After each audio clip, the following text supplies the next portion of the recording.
welcome to the Man United Agenda. Wow, what a weekend! It was the end of the Premiership season, and tonight we're going to discuss anything and everything that we can, if possible, about this season because it's the end. We come to the end of the Premier League, and we finished in 8th place, which is not too cool.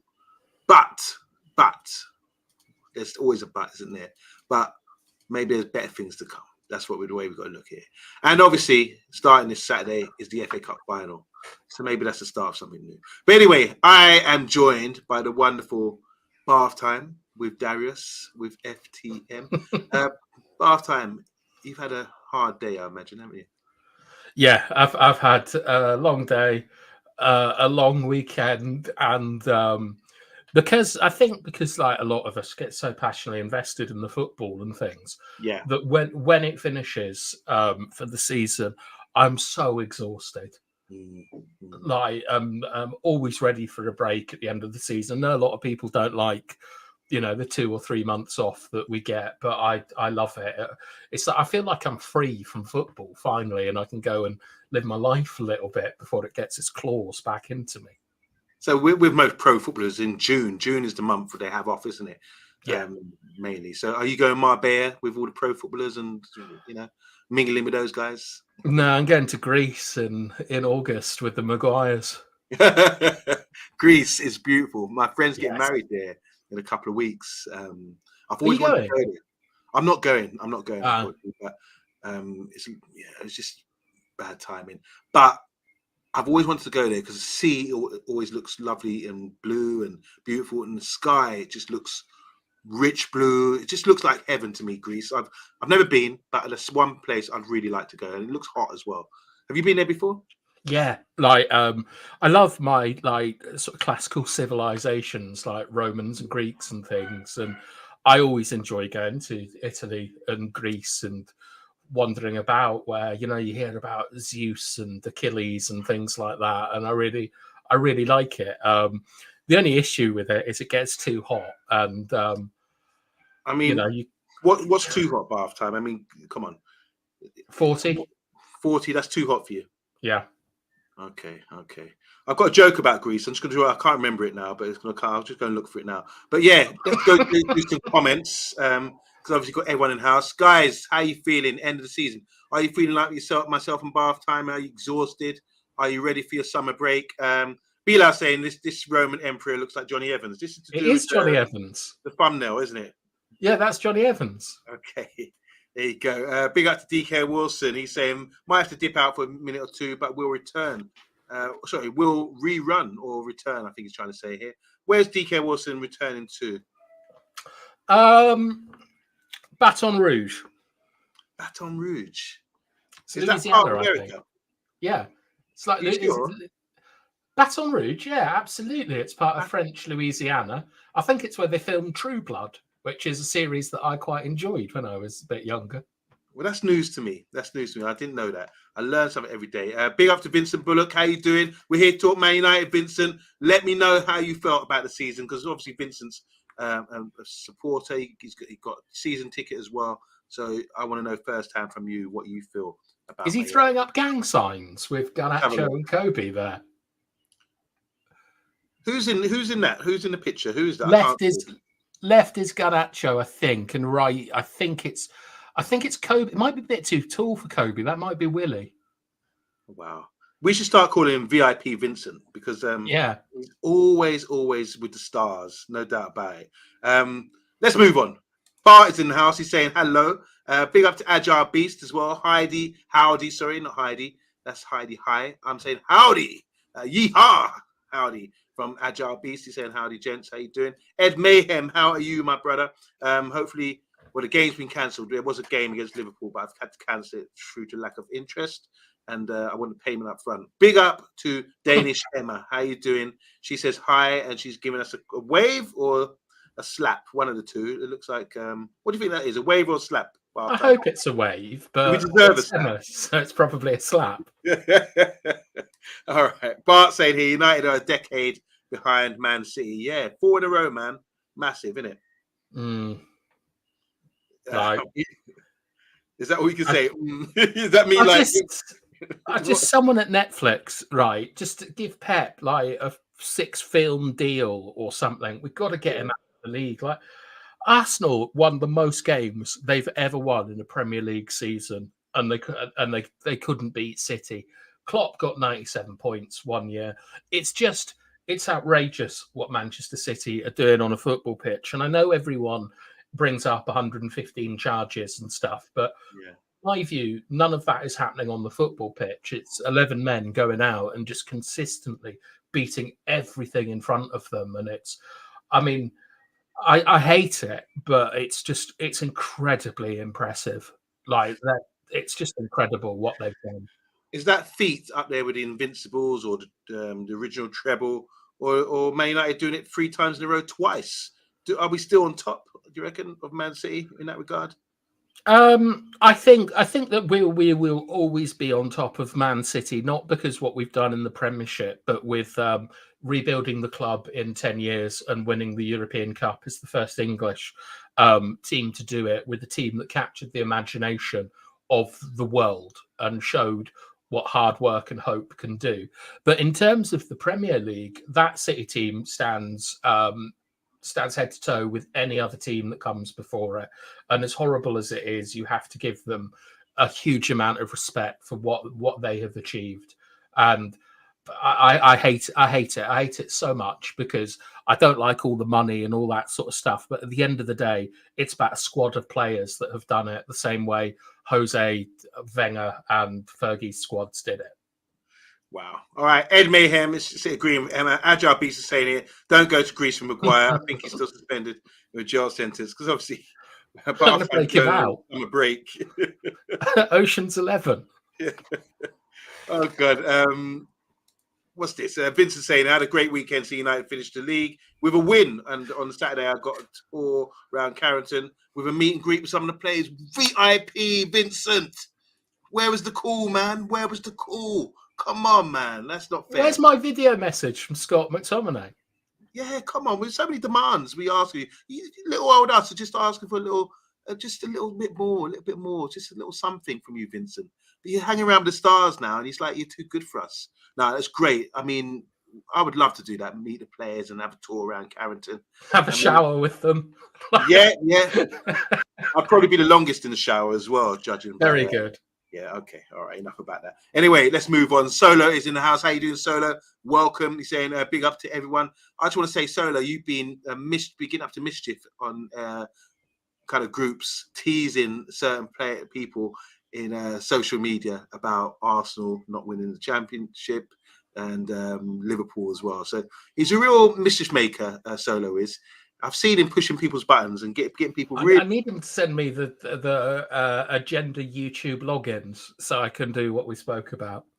Okay, so stop causing problems, Solo, and start giving me solutions. That's what we need. Vincent saying hi, Solo. Yes, Solo's in the house, everyone.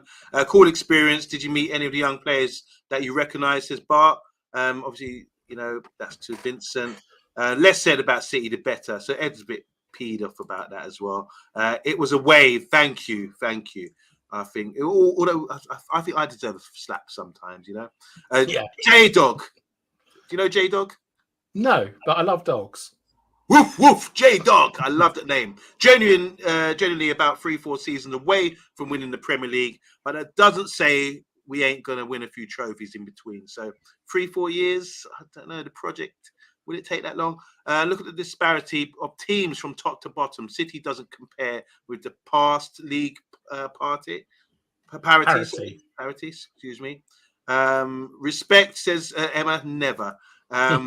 Bart said here, could Alex Ferguson have beaten Pep in the title race, as Pep's teams are a relentless machine? Pep won a domestic quadruple too much, and such is an impact that United hired his protege to replace their style. And we got Ed Mayhem saying here, they deserve zero respect, and when they get none from me, my friend. Matthew Bassett saying here, what Man City have done will never match what United have done, as we have done it in far more competitive competition, I imagine saying that. The league nowadays is borderline farmers league. Is it really? J-Dog saying, I mean, it starts with the owners, and since we got new ones, judging by Newcastle and Man City, 3 to 4 seasons is his guess. Don't suppose we've won the league don't suppose we've won the league 20 times. City are only on 10 league wins. Remember that, people. It's not that far behind. I met Forson, says Vincent. Oh, wow. Wow, Forson, he's been impressive. He's a guy who's made one of his debuts this season. Who else has made a debut this season and impressed young players? Kobe. Should we talk about Kobe for a minute? Yeah, like I would actually just like to quickly get out of the way 2 bits of business though. Yeah. One is I want to know if people what they sort of expect from us during the Euros and things like that. Like, England, yeah. Well, as a channel, to be honest, but we can talk about England's chance in the Euros. Like, because I wouldn't mind doing like 10 o'clock shows for half an hour, like every night during the Euros, or, like completely unplanned. I'd also like anyone who's ever thought, you know, I could come on and talk about football or whatever, like Andrews, Bart, Eds, Matty. All of you would be welcome on during the Euros, as long as you don't say anything inflammatory or illegal. You know, we leave that to a Monday. Is there any interest in talking about Usyk versus Tyson, as I haven't spoken to anyone about it? Well, it's sports, and obviously the season's over. It's cricket season now. Also, boxing goes all year round, and yeah, that was a massive fight. First undisputed champion since Lennox Lewis, apparently, which was 25 years ago, and it was a big fight. I don't know if any of you guys tuned in to watch the fight at the weekend, but yeah, let's have. All right, here we go. So Jay Gog is saying here, by the way, brother, love the show. I'm a friend of Tabrice and Andy Jonesy. Big up to you, man. Big up to Tabrice. Tabrice is a friend of the channel. Andy's big up to Tabrice as well. So J Dog, how you doing, bro? Good to see you, man. Hang around, because he's saying here, I'd love to talk about the boxing. All right, we're going to talk about the boxing just for a few minutes, guys. Did anyone see the fight? Is anyone interested in what happened? Is anyone upset? Anyone feel there's a bit of controversy? Do you think the ref should have stopped the fight? Do you think it was a fair decision? What do you think of Usyk being undisputed cruiserweight champion and now undisputed heavyweight champion? What does it suggest about the state of the heavyweight division, that Usyk, a former cruiserweight's come up and been unbeaten and beat 2 top guys, apparently? I mean, let's talk boxing, Bath time. Did you watch the fight? Quickly, I did watch the fight. I only watched Usyk versus Tyson, though. I didn't see any of the undercard. My thoughts on it were clearly the fight should have been stopped. Really? I think look, it would. I think by the letter of the law, I don't know the law, but Tyson should have been stopped because he was about to get brain damaged. Like he was in no state to continue. Saved by the bell, saved by the ropes. You might be able to say that that's actually. Like, I know a lot of people wanted to see Tyson in the center of the ring, but he did show why sometimes you hang around the ropes because they saved him there. But I also thought it was a lot closer than people thought, and I had it for Tyson overall. Oh, wow. How do you explain that? Because I felt he won more rounds, and obviously there was a 10-8 in there.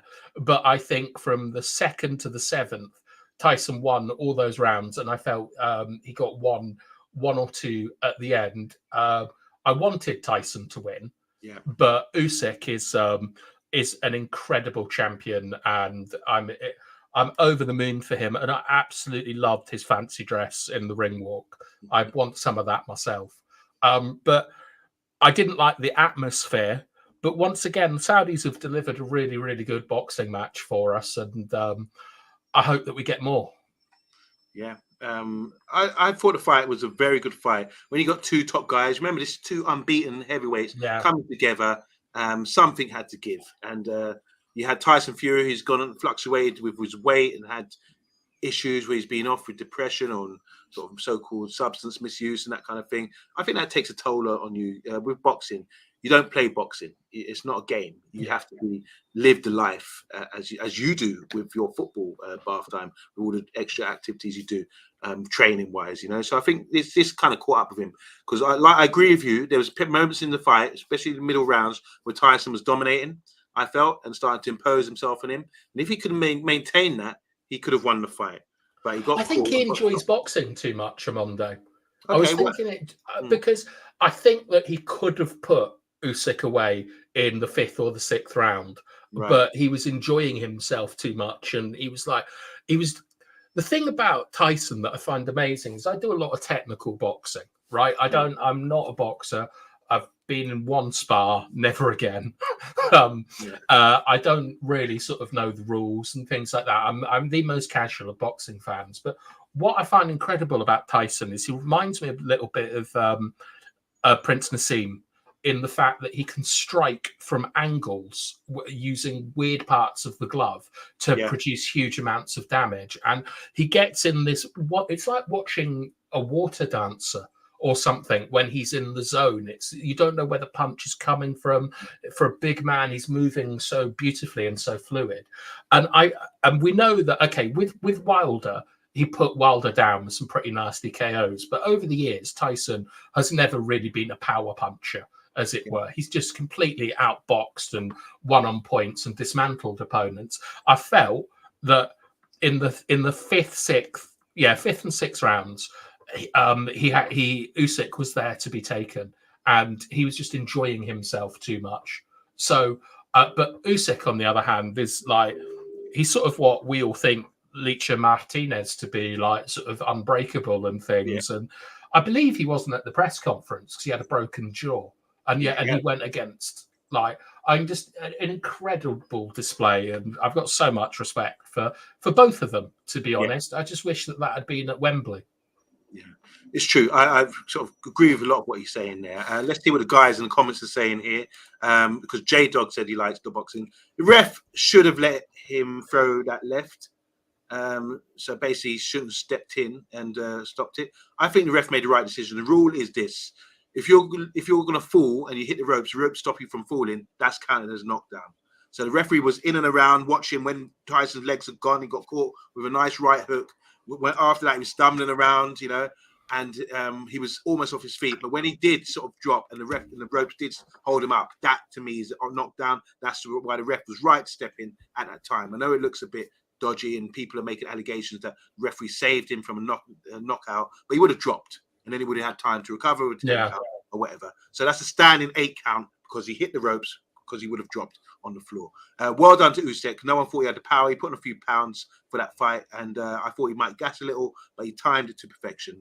Good mental fortitude to come back after, like Bath Time was saying, he was being dominated a few rounds. J Dog saying it, Usyk was always going to win. I thought if it was reversed or a different fighter, it would have been stopped straight away. You can't. This is 2 top guys, undisputed fight. You can't just jump in. I don't think do a Richard Steele against Meldrick Taylor sort of thing. Oh yeah, yeah. Do you remember that? Yeah. Seconds ago, he was winning the fight, and they called it off. Anyway, Ed Mayhem saying it was a good fight and a fair result. I read that Usyk will be stripped of one of the titles in a couple of weeks, rendering the whole undisputed thing, which makes it pointless. This is what usually happens. There's so many commitments for each belt to have a fight my guy, but and all these sanctioning fees as well. It will happen. The belts will get divided up very soon. J Dog saying, don't get me wrong, Tyson is a good boxer, I think, saying it, and done some wonderful things, but Usyk is miles above him in boxing ability. Olympic champion, amateur Don. How many fights do you have? Vincent saying, unfortunately, we will be seeing the rematch. Then after the rematch, if Tyson wins, there be another one. But what's the obsession with Saudi Arabia? Money, isn't it? Right? Bath time money? Yeah, it's definitely money. Do you think that if in the rematch, if Tyson wins, do you think they do a trilogy or we get straight to AJ Tyson? It depends on a few things. I think, first of all, does he go away from this thinking, that's my first defeat, no man from his mother can ever beat me, all the bravado, everything psychologically. I don't know how he would take this. I think, remember, AJ came back for him straight away and lost again. Is Tyson going to make that mistake? Because it has to be fighters in October. The rematch is scheduled for October. Tyson needs to think about, what do I need to do more to make this work? Or is he damaged goods where he can't? I think it's that inactivity to me. Tyson hasn't fought enough. And when he came out, it genuinely looked like someone on coke. Like what he was doing in the ring walk, sort of like his dad joining in with the dancing and stuff. I got a bit worried because I respect Usyk tremendously, and I think he deserves it and all this stuff. But I'm like sort of technically British, and I want to see AJ Fury. I think it would be a great tragedy if we don't see that. But I always remember when AJ thought Usyk and he came out at Spurs doing that Rocky Four or whatever it was, doing that dance, and it was so embarrassing. And I thought it's exactly the same with Tyson. I think the money might have changed them from being like hungry practitioners of the game, the way that Usyk is, into like not even prize fighters. That it's just like it's a bit like WWE and sort of like pantomime now. But but the thing is, Bartha, you need a gimmick in what you do in boxing. You need a gimmick to make it. I know boxers who are very good, can't get anywhere, can't sell tickets because they're good people. They don't sell tickets because they're not known. You need a gimmick to make you outrageous. This Ben Whittaker guy, for example, the new up and coming guy, he's outrageous in the ring, does stupid things, but people are talking about him. That's the thing. All right, what guys. What would your gimmick be? Sorry? What would your gimmick be? My gimmick, I would put it on. There's a guy called Prince Patel, who's a friend of mine. He's a boxer. His gimmick is he's arrogant, and that's what made him famous. He got dropped by Frank Warren for saying some things about Barry Davis. I think not Barry Davis, a Welsh guy, Barry something, who's an ex-champion. He's got in the boxing community. He sort of gives a lot of chat to other rep boxers. He's had to tour the world to get himself known and take titles like African title, the Ghanaian title, all these titles to build a name for himself. That's his gimmick, and it worked for him. He could, otherwise he would be screwed over and probably have 10 losses by now in the ring. So it's very important. And as you said about money, we're going to come on to Man United because I feel the same applies with prize fighting with our footballers at Man United. There's a lot of people who pay a lot of money, and their gimmick is spinning balls, or what was Anthony do? Spin on a bottle top or whatever. It's not a good gimmick. Anyway, let's just finish up with the boxing. So give big up, guys. Vince is saying, I think if it was on our home, so I think Tyson may have won because of the fans' advantage.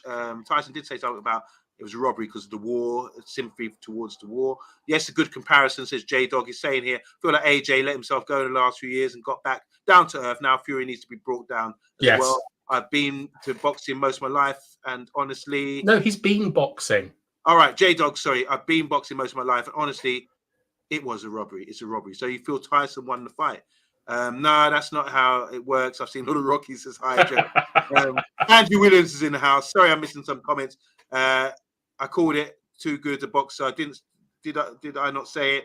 No way in the world Tyson would beat Usyk on points. He's saying that, is it? Right? Yeah. People come out and say, "Oh, that's cool, that one." Definitely best of 3. I think Tyson wins the rematch. And Andrew Williams is talking now. He's saying, "I thought Tyson fought a great fight, but he ran to a high level of fighter." All right. Remember we were talking about Greece earlier. I found a joke. Do you want me to read out this joke? Yeah, please. Okay. I found a 2,000-year-old oil stain. It was from ancient Greece. Nice. Thank you very much. Boom, boom. All right. I wish I had it at the time. It would have flowed a lot better when we were talking about Greece. Now we've done with the boxing. It's all about the football. First of all, let's talk about the game at the weekend. I didn't see it. There's so many games on. Did you watch the game against Brighton? And were you surprised that we beat them 2-0? I mean, it's the mighty Brighton who, Amanda, you know that Brighton are a team I absolutely hate. Yeah. And I was very, very pleased that we won. I did watch the game. I had City on, I don't know, teletext or whatever it's called now. And after Foden scored, I was, I never had much hope for Arsenal winning the league. But then I watched the Brighton game. And how many people actually watched the Brighton game? Because I think we did a show last week, me and Dora, where we talked about Jason Wilcox's impact on the team and the setup. And once again, I was pretty impressed with how we weren't played through the middle. And when they did transition on us, and Brighton are a team that play this kind of synthetic transition where they try and bait men on and then explode through. We actually were pretty well covered in the transitions. What happened a lot in that game is that McTominay and Bruno were okay in the block. Bruno not so much, but McTominay very good. Right. And they had a guy who was a ginger Argentine called Barca. he really took Wan-Bissaka to the cleaners. And anyone who's watched the show over the season will know that we always have a slight issue on our right hand side with who is covering the fullback and who is covering the winger and things like that. And Ahmad also had problems like blocking balls down there, so something to work on. But as Double A is saying here, the thing that surprised me the most in that game is that all season, under the sort of like man marking press that we've tried to do, we've seen a huge drop off physically after about 60 minutes, 65 minutes. This game, we actually had enough in the tank to finish strong and get ourselves over the line. And I think whatever is happening on the training ground and the change in tactics, we're really seeing that if we'd implemented this at Christmas, we probably could have got Champions League, to be honest. So J-Dog's saying here, Amrabat, we call him the Shetland pony on his show, J-Dog, Amrabat, but he's come, he sort of surprised us. He was terrible. But he's saying he's an actual CDM, and that's what we've probably been missing. And he's been playing in that position, not left back, for the last couple of games. Is that the catalyst, or is it Jason Wilcox coming in and making a few tactical changes to make us more efficient and more protected in the middle of the park? There's a lot of factors going on. It's both, right? Because Amrabat isn't a very good footballer. Yeah. Right? We know this, and all the things that we've talked about, his first touch, his like inability to receive under pressure, he was absolutely taken to the cleaners. But the thing is that Amrabat is also a CDM, and he understands his position pretty well, and it shows how much better we are with a mobile CDM that can cover ground. And he's quite similar to Fred in the fact that you really like so much of his game, but the shortcomings mean he's never going to be someone that you can consistently hit success with as a sort of like as a sole CDM. He'd need someone next to him. But I think all in all, I was a little bit impressed with United against Brighton, but it's difficult because no team had anything to play for. Bath time. We said it, you said a couple of games ago, and you asked a question about it. Is it Jason Wilcox making sort of a change? We've seen the Brighton game. We said 2 games to go. We've seen the Brighton game. Now we're playing Man City. I mean, does that give us a bit more confidence going into a game like that in the FA Cup final on a big pitch where we usually could get exposed by City, to sort of actually put in a good performance and dig in and make ourselves less vulnerable? Oh yes, I think we've got a better chance against City than a lot of people are giving us credit for. They're still favourites, but I don't think that this City are. I don't think that they're quite at the level that they were last season and the season before. I've seen pictures today of like Rodri, Grealish, and De Bruyne hammered, which fair play to them. They've won a league, and enjoy yourself, boys, and enjoy yourself all the way till Friday night, as far as I'm concerned. But I think that after what I saw against Liverpool, I think that we've got a chance. The issue is team selection, because the team that I would stick out, I'm fairly sure Ten Hag won't stick out, and it is. Let me know that team. Let me know what team would you put out? I would. All right. So depending on injuries, I would stick out at the moment. Delo at left back, Aaron Wan-Bissaka at right back, Anana in goal, Evans, and I'll say Maguire. Okay, or Varane, whatever. For the midfield, I would play Mainu, McTominay, and Kobe. I would said Kobe twice. Okay, Kobe, McTominay, and Amrabat. Okay. Or centre forward, I'd have Bruno in the false 9. Oh wow! I would play. This is the bit that people won't like. I know what you're going to say. I know where you're going to go with this. Where am I going with this? I know, I'm backstage you, so I know how you think. But you talk about striker playing wide. I'm going to have Rasmus Højlund at right wing. Yeah. And I'm going to have Rashford at left wing. Where's Garnacho? He's on the bench. Garnacho, the young player, came through, scored an overhead this season, exciting fans. He's not going to get a game in the cup final. He will be gutted. Not for me. I think that bring him and Ahmad on in like as sort of subs to change the game. I think that both of them are better coming from the bench. Garnacho did really well last year in the cup final coming from the bench. I think that we definitely need McTominay, Mainu, and Amrabat on the pitch to block it off. I'm not a huge fan of Rasmus Højlund as a centre forward, but he played 10 minutes at right wing against Brighton, and it was everything I thought it would be. He was able to use his pace. I mean, even the goals that he's been scoring on Monday, they're not centre forward goals. They're driving at players, like having received the ball in the pocket. And I think when you look back at players like Darren Fletcher started as a right winger, I think to get the most out of Højlund, we actually are going to have to use him wide, the same way Cristiano and Rooney were used, and then develop him to move centrally. Interesting that. Højlund, obviously you're saying he would start the final. This is the guy who's coming this season as a goal scorer, supposed to be our striker. Guys in the comments are going to come to you very soon. But like in his first season, how many goals do you reckon he scored? 16. You're right. Yeah, 16 goals. You've done your homework, haven't you, today? All right. Well, you sent it to me. Oh God, yeah. Sorry, you're not supposed to reveal that, Bartho. Try to act surprised. I'm trying. Oh, okay. I'm trying to act surprised. All right. So he, according to this data here, first season, 21 years old, he scored 16 goals. Darwin Núñez scored 14 goals in his first season. This is in the Premiership, obviously. Isaac, or whatever his name is, from Newcastle, he scored 11 goals. And Jesus scored 11 goals in his first season. So at 21 years old, is that a good return coming into the Premier League first season? Because we've been really critical, honestly, haven't we? Before you answer that, Bartime, just give me something to brew over. Just to go through a few comments. Okay. Exactly, we need someone to help Mainu. Talking about Amrabat, I think that's from Andrew. Obviously, talking about his ginger player. I'm going to have to go and check it out. I know the name, but I didn't think he was ginger. J-Dog saying here, very similar to Fred. Yes, I love his companions. I think he means comparisons. Yeah, I thought so as well. I had to read it right.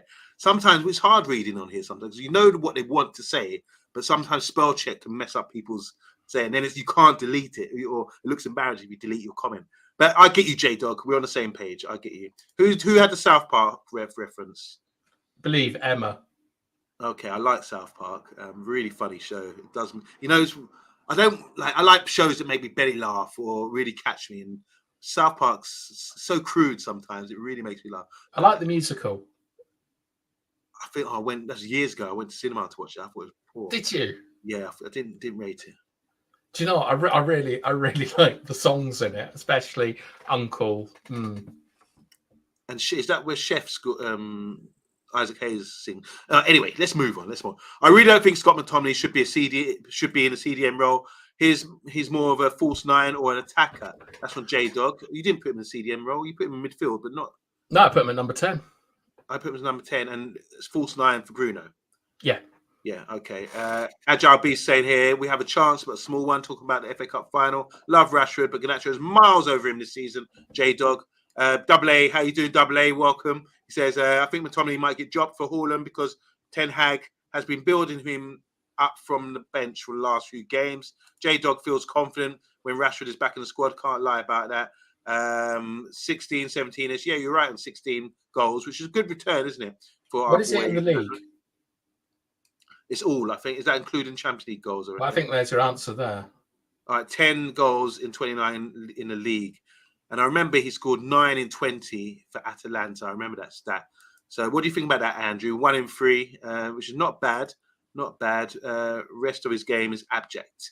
And context matters. Andrew, I love you, bro. I think Rasmus is gold. I think his class, and he come into it very soon. So a lot of optimism here. Haaland would be in the 20 plus goals if he took penalties like other strikers. Interesting one. That's an interesting point there. If we win the FA Cup, does it mean we've had a better season than Arsenal and all these other clubs that haven't won a trophy? We've got a couple more. South Park is still hilarious, so many of the shows have fallen off. And Book of Mormon is the best show ever. I don't know what that is. Plus, Anana promised us a cup on the overlap. I haven't seen that, but I have to check that out. All right, I did pose the question. Have you got an answer for me, bath time? I've forgotten what the question Oh, was. right. That's why I'm trying to get you to help me out. The comments put me off. All right, you ask a question, bath time, or the guys in the comments. What went wrong this season, Amondo? In a word? Well, I mean, you can use as many words as you like. Right. Okay. What went wrong this season? Guys in the comments, help me out here. My point, I think a lot of things went right. I'll answer this. I think what went right. No, that's not the question. Well, what went wrong? You can ask me that question. What went wrong? Okay, you're going to ask what went right, yeah? I'm going to ask you what went right. After. Okay, yeah, you can ask me that. All right, let's do it. I would have preferred the other way around. I was going to do what went right. Yeah, but I've been fair. All right, okay. All right, I'm stuck with this one now. All right, what went wrong for Man United this season? Players, ill discipline, not respecting the management, not respecting the change. We talked earlier about prize fighters getting that money, don't want to go running in silk pajamas sort of thing. I think we have to wean out. What went wrong for us is that we have to wean out bad culture, bad attitude, bad players to make ourselves better. And these players got exposed. And this is what went wrong because no one's sort of shining their shoes anymore, cutting their toenails. I love using that quote. But you know what I mean by that. No one's doing that anymore at Man United. We've had the managers come in and he's like, nah. Things are changing around here. The culture's changing. It's a bit of a shock. It's a bit like a troubleshooter coming to your workplace. And, you know, I've been at my job for 18 years next month. And if someone came in now and tried to make changes, I'm like, look, man, I've been here so long. Why are you going to come and spoil it? I've got a good thing going here. And this is what I feel was like for the players. So because they're getting stirred up and they don't like it, they are throwing the toys at the pram, and this is what we're seeing with some of the results. You can get about another 10% performance out of them, I believe, if you meet their needs and you know, cut their toenails and, you know, give them what they want and make them feel special. They won't win anything conclusively, but I think once you take that away from them, we're going to get players with the right drive, the right attitude, and professionalism. So it's a culture change for us, and that's what went wrong for us. It was the culture change. It had to happen sometime. And that's what we've done this season. And that's why you see us make a huge drop off, go down to 8th place, even though we're 11 points with Newcastle and or Chelsea, 3 points behind Chelsea. We've had to drop down a lot to make that change. So that's what went wrong for us. The decision to start implementing major changes within the club and within the football side of the club as well, down where the players are starting to get fretting about their futures, getting exposed about their bad practices. We saw, not bath time, bath time in Belfast. It was actually Rashford. You know, maybe bath time was there as well, but it was actually Rashford in Belfast having a night out, cheating, not going to training the next day. You know, living that sort of lifestyle. That got exposed. We're not playing with that. We've seen Sancho, for example. He had a few months out last season. This season, he refused to say sorry for something stupid and decided to, you know, sit it out. And, you know, this is what went wrong for us. We had a talented player like him who's in the Champions League final sitting it out because he's got a bad attitude. Simple as that. And the fans shouldn't, you know, argue with Ten Hag or say Ten Hag's wrong. He sat it out, and we should have a go and say, bruv, you could have just waited to the end of the season and just played a few games and grit your teeth and got on with it. You don't have to sit it out and make a protest. You know, that's out of order. So in a way, that's what went wrong. But it also, which I'm going to come to you, hopefully you're going to add this, but it's right for us because now the exposure's there. Everything's been leaked, you know, and we're actually seeing, I know a lot of fans who are being like really ruthless, actually having their head turned saying, actually, the players are really wrong here. The players are out of order. And it's good to have some discipline. It's good to change the culture of the club for long-term success. So what went wrong for us is the exposure, the changes that we're making, and emptying the swamp, as Donald Trump would say. And what we're seeing at the end here, all these players, Varane, I'm out of here. Who else? Casemiro can't play football. I'm out of here. Who else will go this summer? Are the people, not anyone good or professional, it's the ones who are bad eggs. So that's what went wrong. We've exposed certain people and they've gone fleeing, you know, into the wilderness, and they will not come back. So poor performances all round, but the changes are coming. And as Sam Cooke would say, a change is going to come. That's what went wrong. I'm disappointed you haven't talked about stuff that's happened on the football pitch. No need. We can all see it. We've done eye tests. We've done all of that. I'm talking about, look, forget that. I'm talking about the realness, what's really going on, because we can't, we see what happens on the football pitch. I'm talking about what we don't see, about character, about personality, about discipline.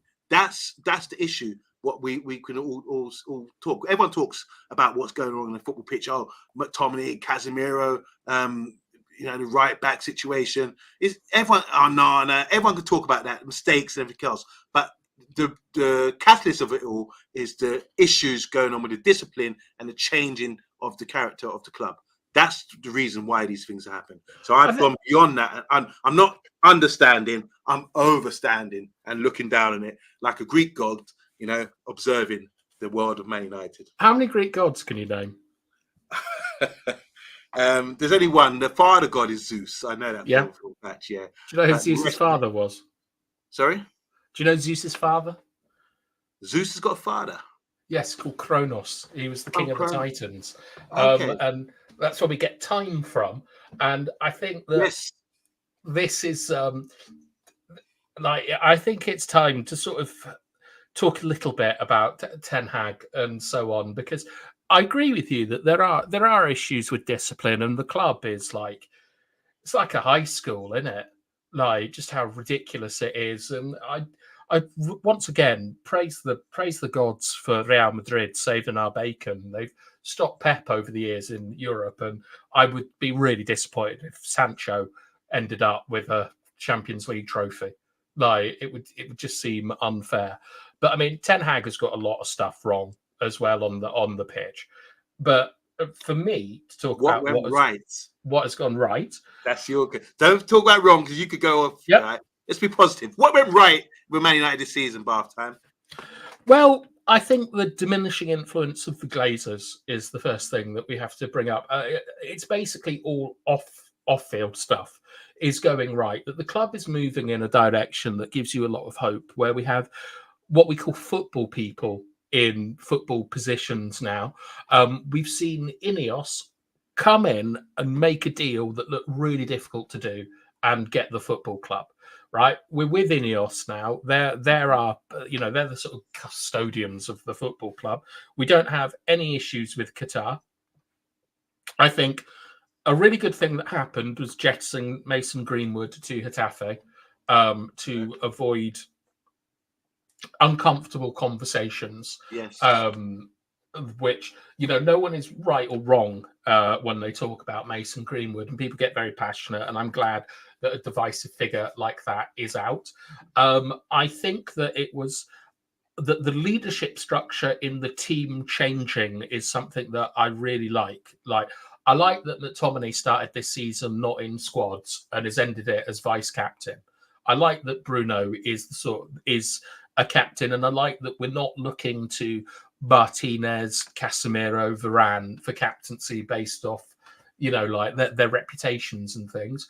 And I feel that, everything that's good at the club is about moving us forward in a direction to be a proper football club, where we're looking at jettisoning our approach of paying huge wages for players. Yeah. We're looking at expanding the stadium or building a new stadium, and we're doing it seriously. It's not lip service. It's something that's going to happen. So I'm really pleased with all of that sort of moving forwards. I just wish it was happening a bit quicker in terms of the appointments of my mate Dan Ashworth, Omar Baradi, and things like that, so that we could get a new manager in place. But I think the future looks a lot brighter because the present is just terrible at the moment.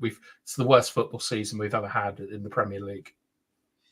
So just clarify then, just bullet point your positives. You talk about the Glazers' influence, the diminishing. You said, what else did you say about the captaincy leadership? I think to sort of talk about your point about ill discipline and things. I think as a football club, we found out the leaders and the real professionals and things in the team that we can sort of count on now. That you're looking at the sort of players like Maguire, McTominay, Bruno, Johnny Evans, even Onana in some ways have emerged as leaders, and we might be able to build a more mentally strong club with them in the squad. Okay, Great stuff. Bath time. I'm going to the comments. Sure. Stop me. Fingers on buzzers. Stop me if you want to challenge or discuss any of these points that the guys are bringing forward. So, guys, get your comments in, and we will stop you if we feel it's worthy of discussion. J Dog saying here, honest opinion from you guys. I love Ten Hag, and I want him here next season. What do you think? I agree. I want him in next season. Bath time. I do not want him here next season. I think that a clean break with like a new management team in Ineos is what's needed. But no one would like the person that I think we should get in. God, spoiler alert. Thomas Frank. Oh yeah, he said this the other day. Yeah, Thomas Frank from Man United. Okay, no from me. All right, what is wrong with Man United? Everything, says Emma. Yeah. And J Dog said injuries didn't help as well. Players ill discipline, says Andrew William. That's 1 point. I'm sure he's got a list. He's saying here, let's see how long it takes someone to say Erik Ten Hag is incompetence regarding his incompetence. I don't think I did say that, did I? to annoy you, especially. What went wrong? Rashford going on the bender, thinking he's Georgie best, but not doing the job like Georgie. Injuries, non-stop galore, substitutions, and a few VR decisions went against us. That's from Vincent, without commas. And J Dog saying here, they never expected any manager from Sir Alex Ferguson since Sir Alex Ferguson, and it's wrong. It's about time someone took charge and told people what to do. Agile Beast is saying here, Ten Hag's insistence, this is what went wrong. He's saying playing number 10 in number 8 positions and having a huge gap in midfield. We've covered that. Remember to stop me if you want to discuss anything Bath time. Big up Stephanie Griffiths. How you doing? Losing those early games versus Spurs and Arsenal hit our confidence. Then it got gradually worse. Injuries, bad form, ill discipline, no comments again, and the Champions League as well as the Premier League. Andrew's saying spot on Agile Beast because he's talking about the midfield issues, playing number 10s, number 8 positions. Good evening, Tyrone Williams. Says what has gone wrong at United is the culture. Players are lauded and treated like superstars, paid ridiculously, all while not winning major honours. We need to become a football club. I'm sad Wan-Bissaka could be leaving. Not going to lie, to J Dog.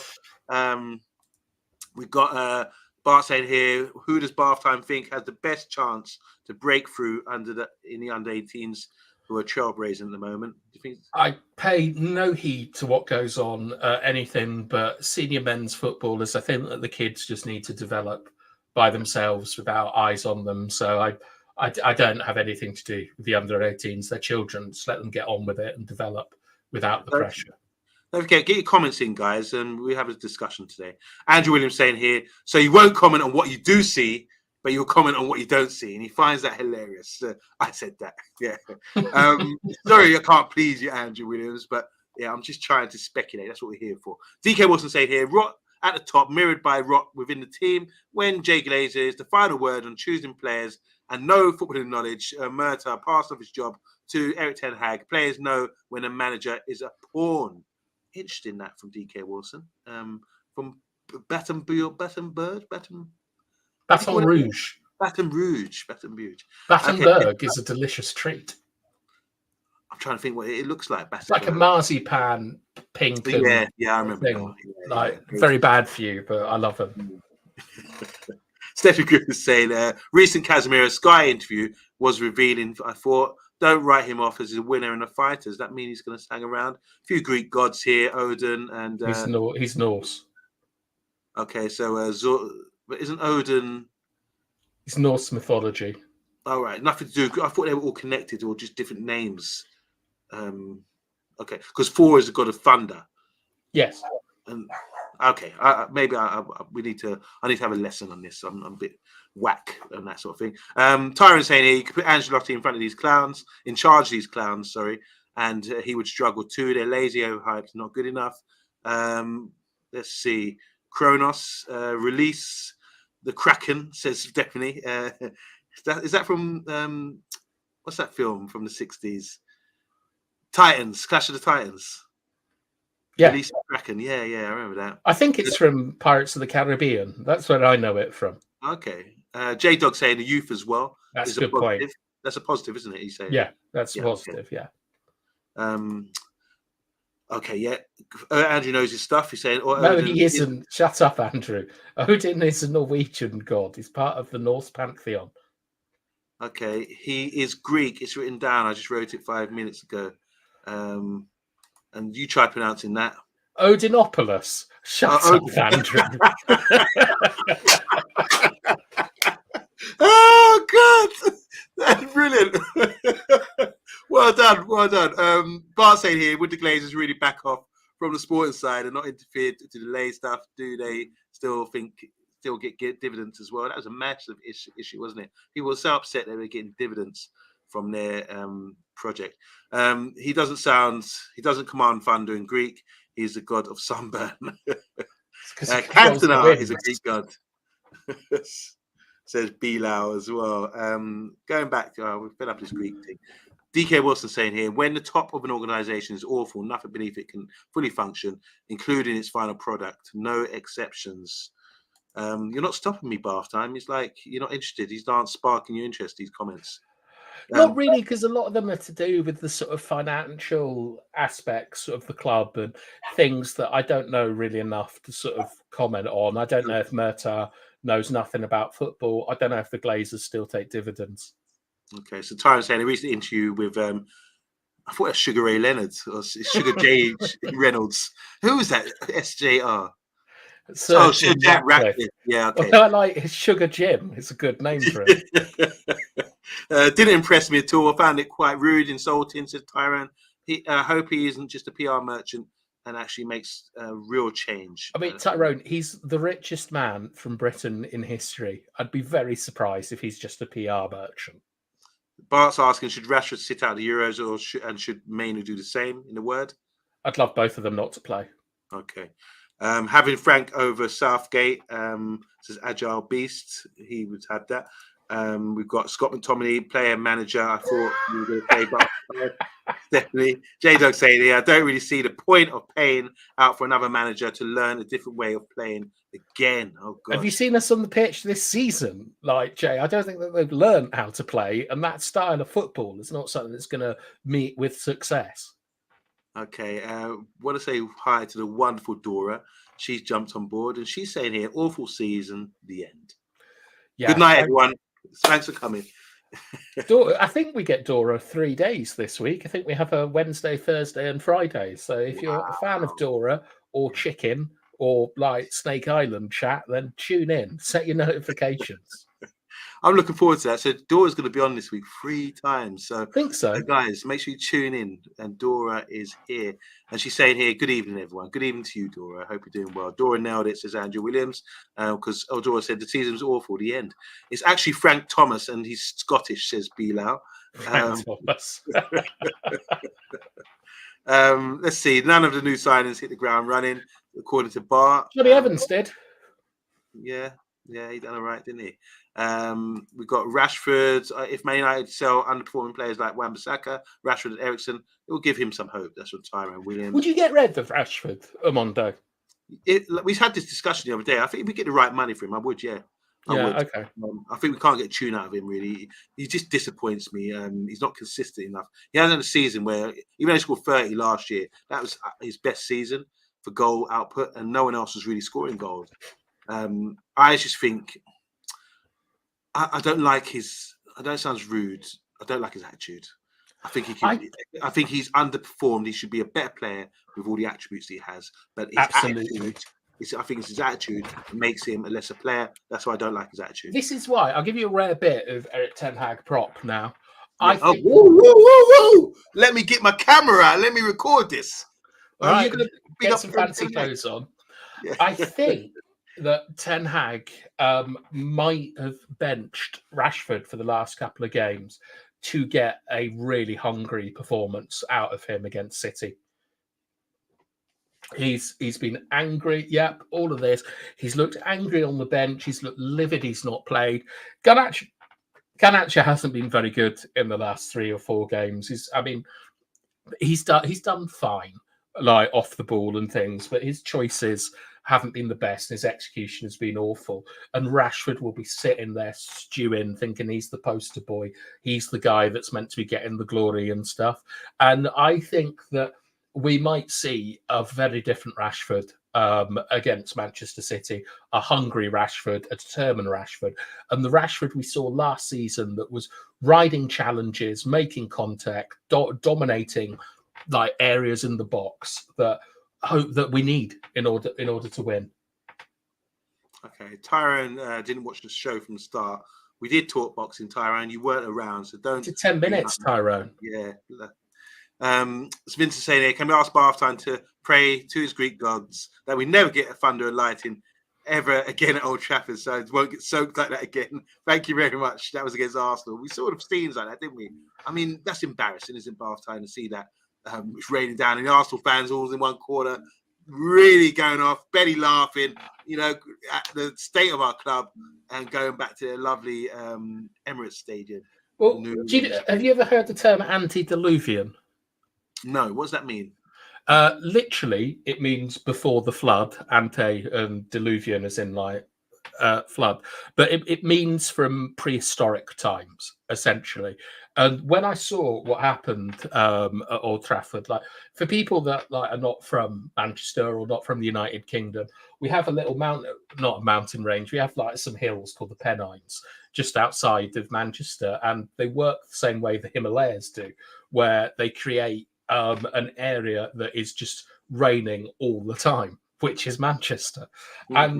And so the rain that fell there was unbelievable. And I've lived in Manchester, and it can happen. You can just get a monsoon, essentially. But when I saw that and those kind of biblical scenes of like damage, I remember thinking that maybe in the same way that we got that picture of our three young lads this season, Kobe, like maybe these images are something that we're going to see at the start of a YouTube compilation in 5 or 6 years' time, like before the good times. This is what we had to live to, and that the times are coming, like a portent. But also, I wasn't at Old Trafford then, and I imagine Vincent got absolutely soaked. And that's something I like. I think that's quite fun. I just want to shout out Flex Felix. How you doing, man? Good to see you. He says, we all know that will be Rashford's last game for us, talking about the FA Cup final. He's been dropped. DK Wilson saying here, Marcus Rashford needs to return to the Nile to cement his previous pre-season gains this off-season, and season proved that. What's he saying in the Nile? I don't know. Is it Nike? Maybe a sponsor? I mean, return to form. Decent sum, 60 million, says Bart. I don't know. I think we need a bit more than that. I want more. Emirates is leaking too, though, says Emma. As well. Leaking trophies. Biblical cleansing. Say that word again about the Noah flood, not the Noah. Antediluvian. I break it down. Where's diluvian? It wouldn't make sense to me. Diluvian. What's that mean? Break that. It means down. Flood. Where's the flood in that? Rain or water? Where in diluvian?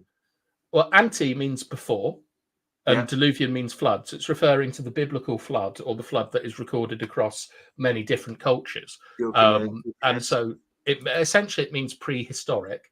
And in terms of biblical cleansing, Stephanie, if we can get to sort of back to the Greeks, I would bring up Hercules and the cleaning of the Aegean stables, where one of his labors was to divert water through a very, very filthy stable full of shit and crap and things that no one wanted.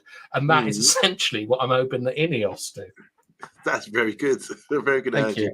Thanks, Stephanie, and thanks, Bath Time. Getting some education here about the Greeks. And Andrew Williams saying here, the biggest leaks at Old Trafford are not from the roof. Remember a few last season, there's always talks about someone leaking at the club. Yeah. What do you think, like, overall? Do you think it's players, or do you think it's like girlfriends, or do you think it's one source, like someone within the club who's paid to do it intentionally to get Man United, news out there? Well, what do you think goes really? I know you have to speculate, but what do you think?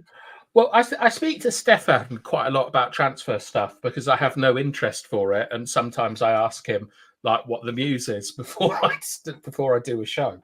And Stefan told me that last season, Bruno Fernandes and his entourage, which, as Andrew says there, is sort of agents, hangers-on, things like that, used to be quite close to a well-known Manchester United channel, the biggest Manchester United fan channel. And then when he was made captain, he absolutely cut off like any contact with them because of the way that they've acted. Would that be first contact? Sorry, I had to just put that in. Good one. Yeah. And things like that. And I think like the main leaks that have come out this season have been people do not rate Rasmus. And it's very evident from Rasmus's goal celebrations that he's not a popular member of the club. Like everyone in the fan base. That in more detail. What do you expect from when someone scores? What are you trying to say here? I'm saying that people don't celebrate with him when he scores. It started at Coventry when he hit the winning penalty, and I thought, okay, that's a bit of embarrassment. And then against, was it Newcastle where Bruno nutmegged someone for a pass and then he scored from the edge of the box? Bruno ran away from him celebrating his assist, which is something I've never seen Bruno do before, and no one really went to celebrate with him. And the same again happened at the weekend, that he doesn't look to me like he's a popular player in the squad. He's obviously done an interview with the United stand, which I don't think will go down well with a lot of the players, as they will see that channel, in my view, quite rightly, as a very divisive and negative force, and also very good children's entertainment. But so that's one leak that's come out, is about Rasmus not being at the level. The second leak that we've consistently seen is training. What about training? Players, disappointment about training. Yeah, like players saying that there's too much running, there's not enough time for recovery and things like that. And the third leak, I've forgotten what my third leak was. I think someone will probably. Someone's saying here agents, not someone. Sorry. Yeah, well, I think Andrew's saying the agents are the ones revealing all the leaks. Yeah, there's a cottage industry around Manchester United because we're the biggest club in England and one of the biggest clubs in the world, certainly top two or three. And I think that you just get like sort of credit, whether that's social credit or economic credit or whatever, from sort of leaking stuff to journalists and things. And there's also agendas going around. But the two players that I think that have caused the biggest problems this season in terms of leaking have been Rasmus with his interview with the United stand, and Anthony Santos as well, with similar things like using it as a sort of PR stuff. And I think it splits the squad when you have someone so diverse. What's the word? Like someone is splitting as that in the team. So I don't know, but that's something that I would really like to see sort of sorted out, is squad unity. As I think we're a very fractured squad, and the leaks that are coming out are basically some people are on board, some people aren't, and things like that. Rashford getting pissed. How much can leaks be trusted? How much can leaks be trusted? When you see news come out like that, do you have to sort of come on the show and sort of try to sort of scratch the surface and to find out what's really going on? No. Or do you think I know everyone thinks the British media is like this kind of super evil new world order and things like that, but they are part of our free press that is regulated and so on, and they have to be able to substantiate their stories. And none of the things that come out from the playing side sound wild to me or untrue. They all sound like sort of the petty criticisms that I would expect from these players. So I believe a lot of them. It's transfers, I think, are bollocks, the majority of them. And I think that a lot of people talk a lot of nonsense about the financial side, which is why I do a hell of a lot of research when we have to talk about the financial side, and I hate it. It's just a funny thing with Tyrone Williams. I stopped playing it. I was an addict of this game up until a few years ago, when my missus left me with the baby because I was playing it too much. It's the truth. It's the truth. When I was a manager on Football Manager, he says Tyrone, I had to limit the running because teams do pick up more injuries. Don't know why Ten Hag doesn't know this. And I laugh from his brother Andrew. Bart saying here, would someone like Simeone suit United to boot out the crybabies? I think we're on the path to doing that. So Stephen Griffith saying here, Captain Bruno needs to control his players better on and off the pitch. I really agree with Stephanie's point about. I think I think like when I spoke about like leaders earlier on, like sort of the Maguires, the McTominays, the Brunos, and things like that, what I think we need is we need some senior players. Like, do you remember President Matic? That story about how Matic tried to get he tried to implement fines for being late and stuff like that. This has got to get out of the club, because Manchester City's hardest football match this week will be the one that they play against each other in training. Like, training should be harder than playing against Sheffield United or something like that. And people like Bruno have got to be the ones that get the standards up. And I have no reservation. Well, I do have some reservations, but I'm very happy with Bruno as a player. But as a captain, I've been watching games where he's been trying to organise the block right at the front in the 4-4-2 mid block, and he gets it wrong all the time of when to go and things. And I see that when McTominay organises it, it's far better. So I think that maybe what Bruno could do is delegate more responsibility to people across the pitch. Let's just say Maguire is the defensive leader. Like, he's in charge of where that line is and so on. And then you can have McTominay or Amrabat or whoever in charge of the block. And Bruno, maybe it's Rashford that calls the press, not Bruno. And Bruno is the guy that kind of ties things all together and stuff like that. Maybe that's a way that we can go. Okay. All right. So we've talked a lot about the season. Overall, I think it's been a poor season already. But I'm more positive. We can only get better, can't we? I mean, it's the lowest we've finished in the league for a long time as well. Is this the right word you're looking for? It is, but the thing is, right, is that DK Wilson, as many of you will know, I had a brain infection quite recently, and I have some swelling around something called the Wernicke's area, which is where you process speech. And I don't know if it has been apparent, but I am struggling saying certain words, and that's absolutely the word I want to use, but I'm not able to say it at the moment. So hopefully that sorts itself out in the future. How do you pronounce that word? I can't say it. All right. I can't use that word. See, there's words that I want to say where I trip up. Do you ever do this, guys? You have something you want to say, and you go to say it, and you can say it in your head, but when you go and spit it out, and once you get it wrong once, you go back about it, and you end up looking like a stuttering mess. I've done it many a time in staff meetings, everything else. You're talking really well, and I want to say a word, and then it just doesn't come out first time, and then that's it. I've blown it, and I'll just have to get a glass of water and just say, "Carry on, guys." Or something like that. That's really what's happening to me these days. I've mouthed it, and it's divisive. Okay, here we go. Divisive. Sieve. Divisive. I prefer not to linger on the fact that I have brain damage. Let's not get frustrated, guys. Bruno Fernandes does frustrate me a lot, but I can't question his commitment. That's from Tyrone Williams. His brother Andrew says, I think he has good and bad qualities, but he's the best fit for the structure they are building, talking about Brighton manager at Brighton. De Zerbi, it's interesting because De Zerbi's agreed compensation for, is it 6 or 7 million?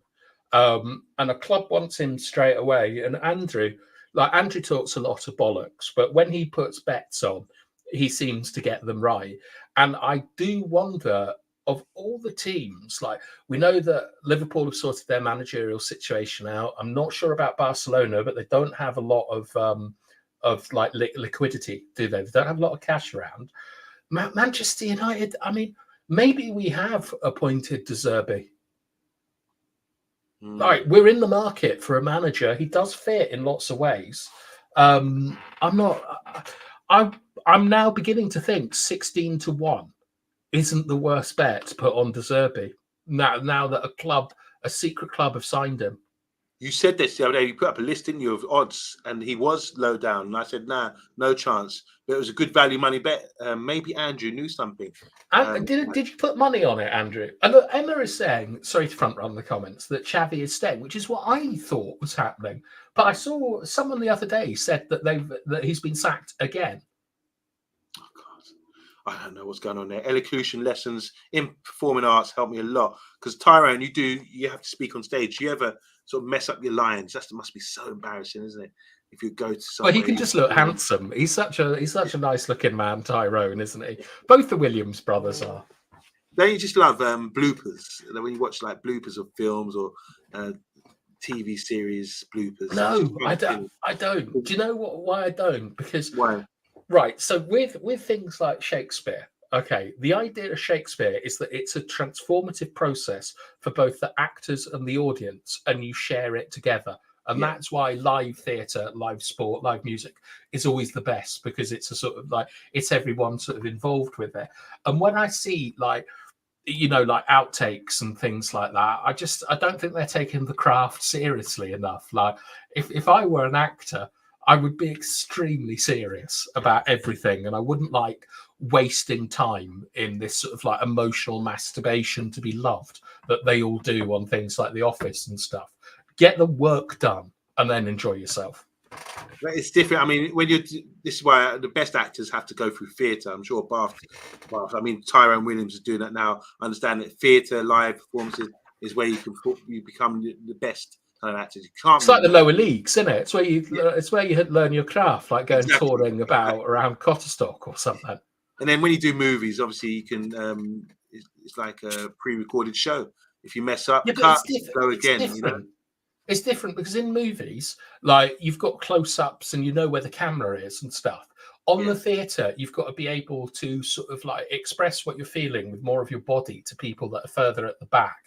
You've got to project your voice. You've got to look after your voice and things. I mean, like, I love like things like Rise of the Planet of the Apes. I watched it this weekend. Absolutely great. Monkeys running around with machine guns on horses. Fantastic. But at the same time, you really want that kind of like electric and visceral performance that you'll see from like King Lear or Macbeth or something like that, an archetype that everyone should be able to respond to. So like, I'm not a big fan of actors pissing about like on the telly. And or on the pitch either. I mean, the Theatre of Dreams, that's our stadium, which could be knocked down very soon, according to reports. But the Theatre of Dreams, this is where you go and perform. And these guys have to deliver every week or every 2 weeks in front of the fans, don't they? It must be quite daunting. I mean, because I know you play your football, you don't deliver it every week, do you? I mean, there must be times where you have a bit of an off day, but it's like being a footballer. This is why I feel you hear players saying scoring a goal is better than sacks. Yeah, you know what I mean. You can say sacks, Amondo. Oh, can I? Yes. Okay, I like to say sacks. I blow my horn. So yeah, they say.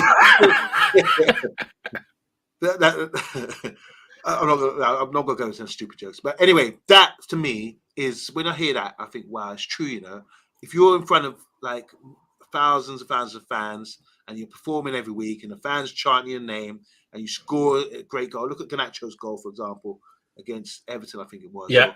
Or a winning goal for Man United this season. That must feel like amazing, isn't it?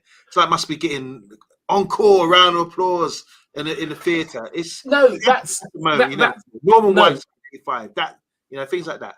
No, for me, that's why I brought up the theatre analogy, because it's the fans are part of that. They share and contribute to the ecstasy.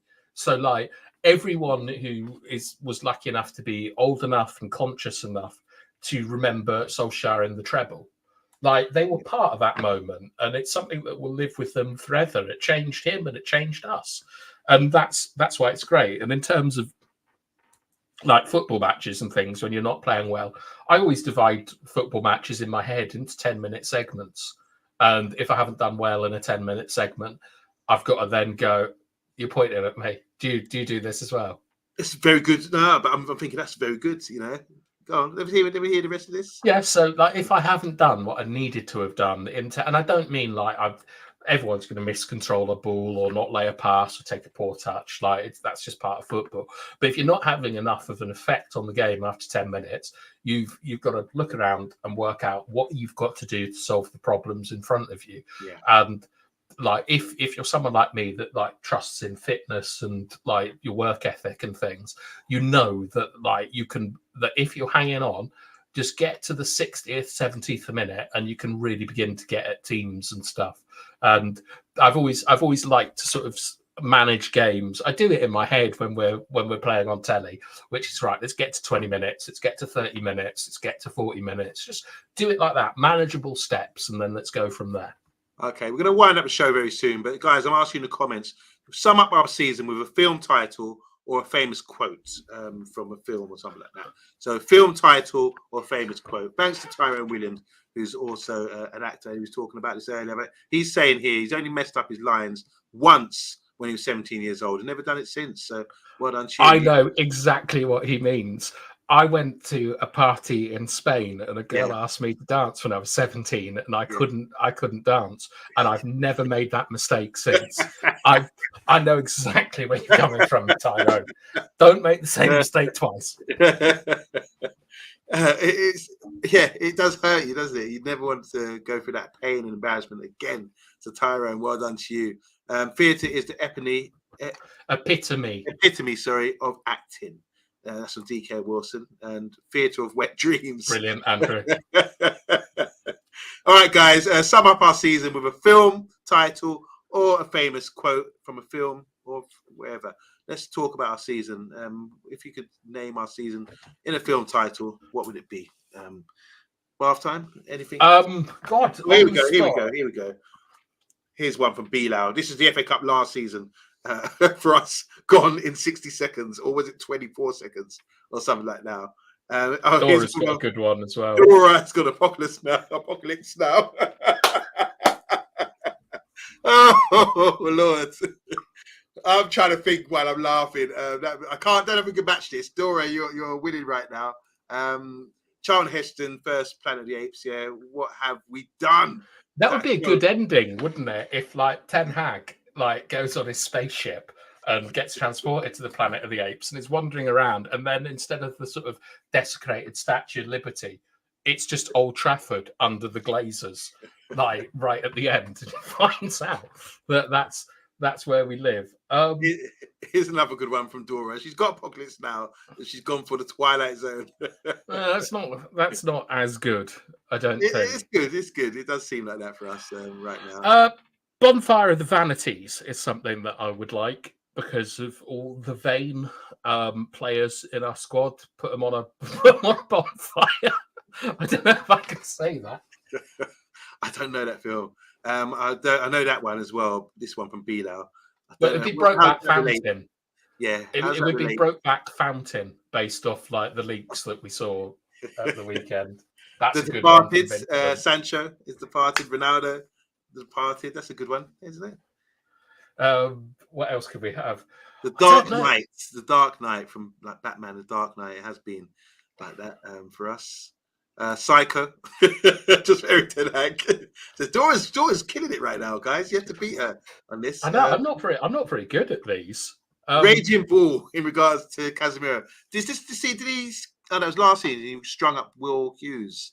Yeah, lost his head a bit. Trainwreck, says Tyrone. I don't know about this one. Don't think that fits. Belfast. The Commitments. Or lack of commitments there. Nice. We've got Groundhog Day. Yes, we have seen that several times. How many losses did we have? What, again? Too many. That's a good one, Tyrone. That's a very good one. Here we go. We've got Vincent saying here, if I had to give one about the channel, oh no, it's going to be Shawshank Adventure. All right, let's do ones about the channel as well, or anyone on the channel if you want to rip us while we're here. Creation names. Why would we do that? Well, that's what Vincent wants to rip us. Okay. VIP Vincent, just because he's with the fans these days. Now, big up. Catch me if you can. Says that's us defending transitions, isn't it?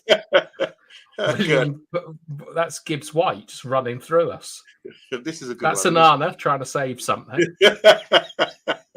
Oh, God. Yeah, guys, keep them coming. No Country for Old Men. Is that a film? Nice. What about the good, the bad, the ugly? Who would be the good, the bad, the ugly this season? Well, who would be the good to start off with? Bad Dallo. It would have to be Dallo for me. The bad? Casemiro. And the ugly? Eric Ten Hag. Oh God, bath time. I don't like that one. 50 Shades of Grey, says Bilal. Never seen it, to be honest. Do you know this film, The Disaster Artist? Is that a film? Yes, that was a black and white film that came out 2 or 3 years ago. I think it might have won an Oscar, but like a lot of Oscar-winning films, I don't watch them. How about Untouchables channel and United's favorite? Oh, thank you, Stephanie Griffiths. The Untouchables. Oh, whilst we're doing film titles, who wants to come on for the Euros? Like, you don't have to be a channel member. You certainly don't have to show your face. Like anyone who wants to come on, like, and talk about something as riotously exciting as, I don't know, Denmark versus Ecuador or whatever's going on in the Euros. Get in contact or just say down here, because you're all part of our family, and we can experiment a little bit during the Euros to see which one of you's, you know, can come and help add to the channel so that I can take more time off. That's a clown show, isn't it? Oh dear. Yes, very good, guys. Very good. A couple more. Any short movie from 2016. Okay. Hangover trilogy. Oh, Hangover. Yeah, that's good. The Hangover. Sorry, The Hangover. That would be Rashford's. And what about The Wanderers? That's a good one for our midfield. That's not a very well-known film. We could have The Searchers as well, which is a pivotal film. All right. The Invisible Critic. I don't know. I don't know that one either. Okay. Are we doing watch-alongs for the Euros? Says Matty Bassett. I don't know. Like, I know Dora wanted to do Spain versus Croatia, and that is the first Saturday the Euros start. But I plan to be drunk for that. I think what I want to do, I haven't discussed this with Mr. B or anyone else. Yeah, go on. Is I want to do a 10 or 10:30 roundup show for half an hour every evening where we don't do anything. We just talk about the games and stuff like that. I think that would be fun. But let us know in the comments what you want from the Euros, because I don't think we have the. Yeah, let's do it. Let's do that. Sorry. I don't think we've got the technology to do watch-alongs at the moment. Yeah. Sorry, I'm just laughing at the comments. Lost in Space, brilliant. That was a brilliant one by Stephanie Griffiths. Obviously to do with our midfield. And there's a couple more here.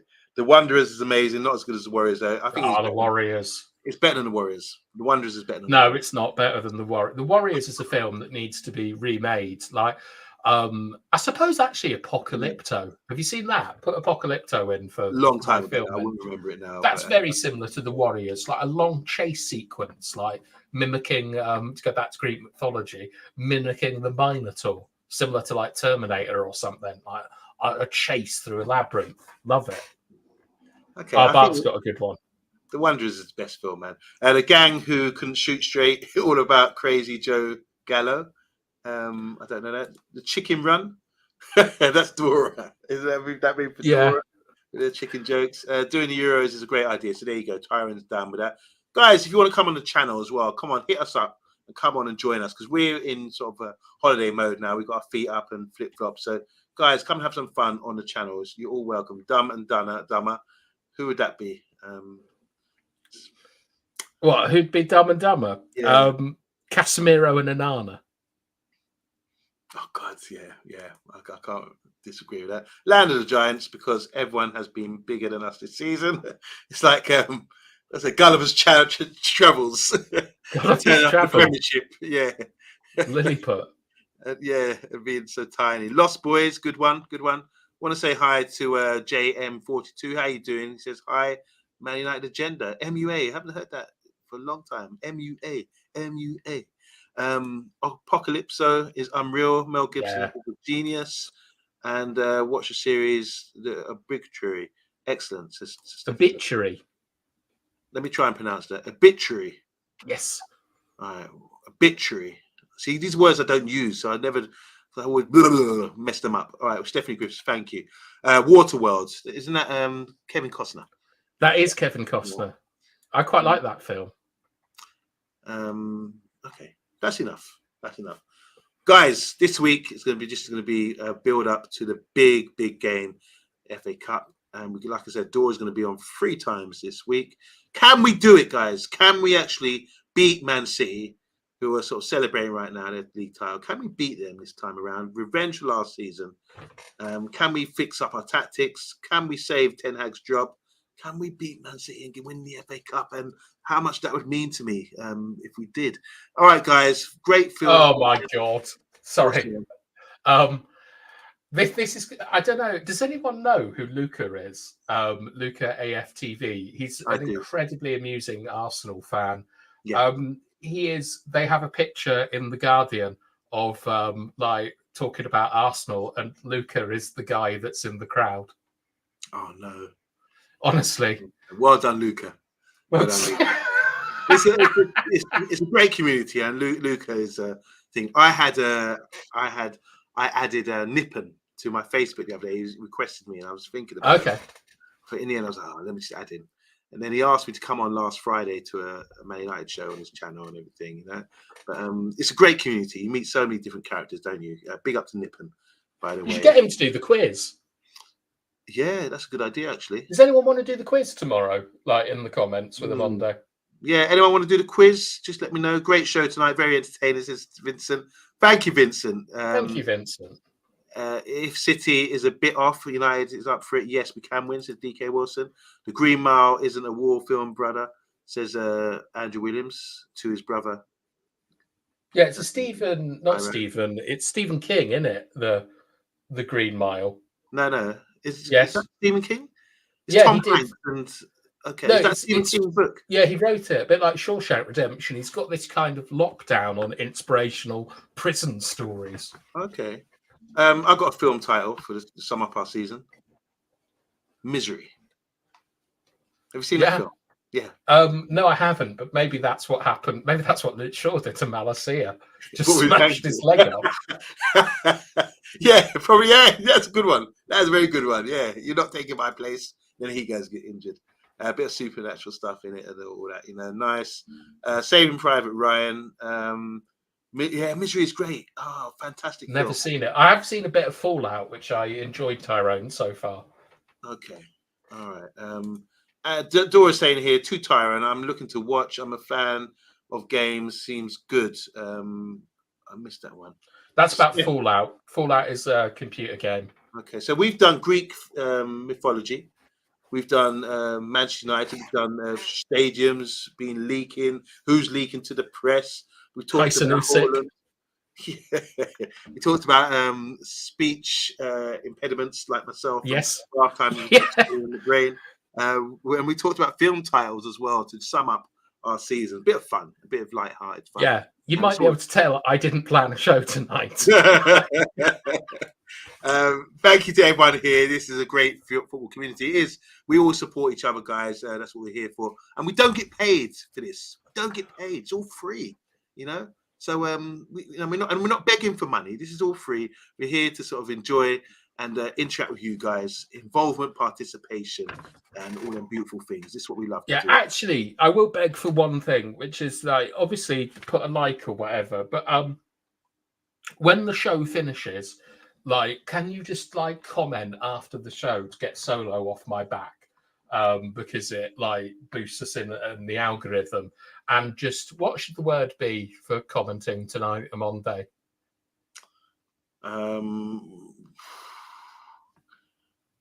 Zeus? Yeah, we could go with that. Well, I like that Hercules story you told about something what he had to do to the Aegean stables. Yeah, I like that. Instead of doing like top goals of the season, should we just do the top 10 labours of Hercules for the next show? Just want to say here, DK Wilson saying here, and thanks to Jay Motti for mentioning the agenda, which made me curious to check you guys out. And since then, DK Wilson, you've been a mainstay with our channel. We do appreciate you. And everyone else in the comments as well. What makes us different? I mean, we just don't care. I think that's it. We're not here for likes or views, everything else. We just want to talk about our football club, talk football, relax, have fun, and and build a nice community where there's no ego or any. Look at what Andrew's written. Lack of the gods. No, what Andrew's written. For therapy. So where's okay?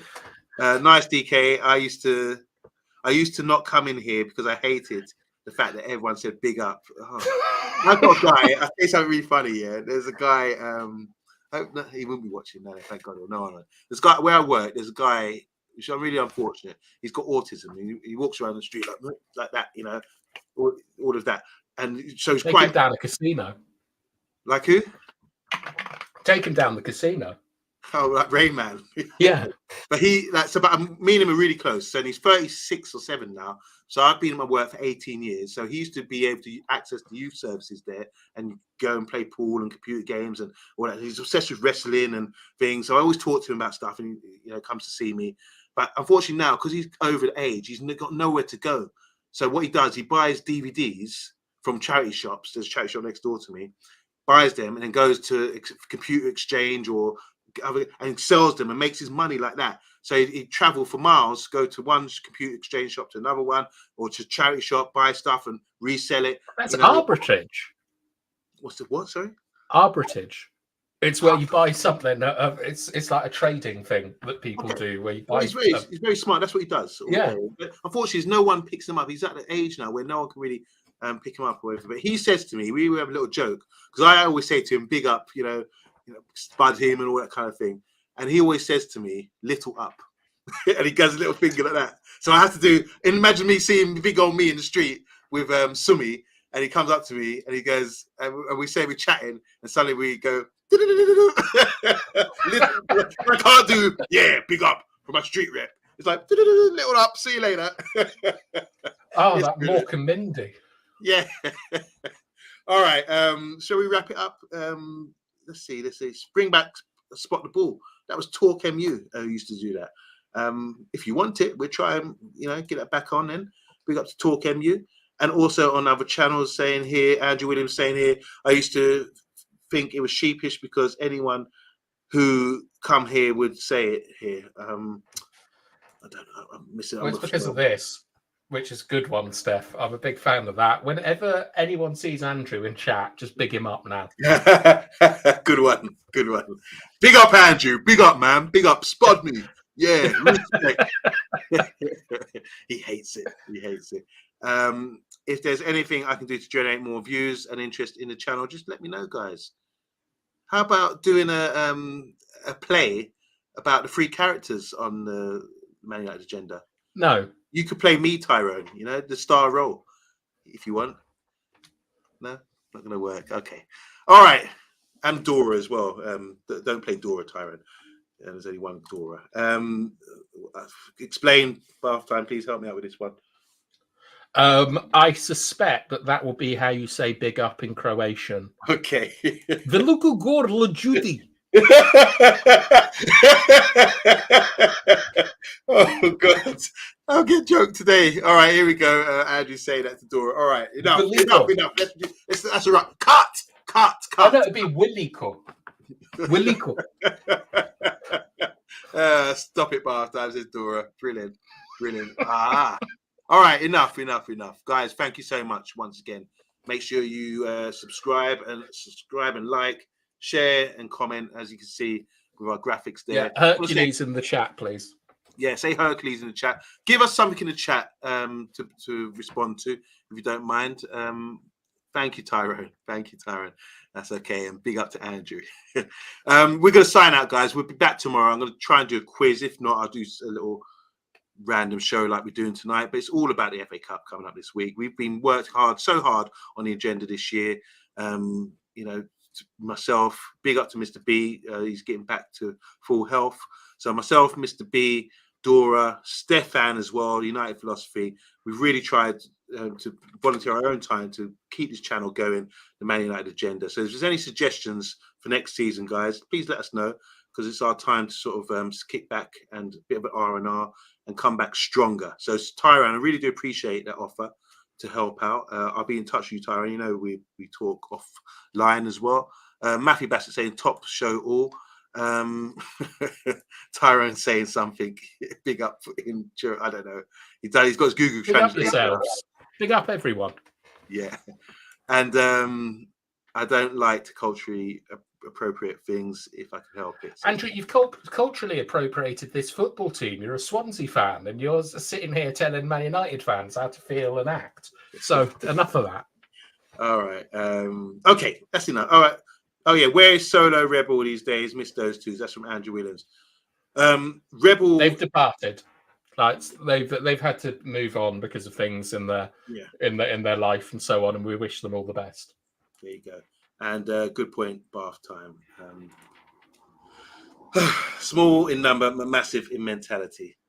Yeah, that's that. I'm gonna go out. All right, are we finishing? No. Yeah, I'm finishing now, guys. I just need to get to the brand and wrap up the show. And Subvids, thanks again for our outro. Enjoy it, guys. Enjoy this outro made by Subvids. We're signing out. We'll see you tomorrow. God bless. Bye bye.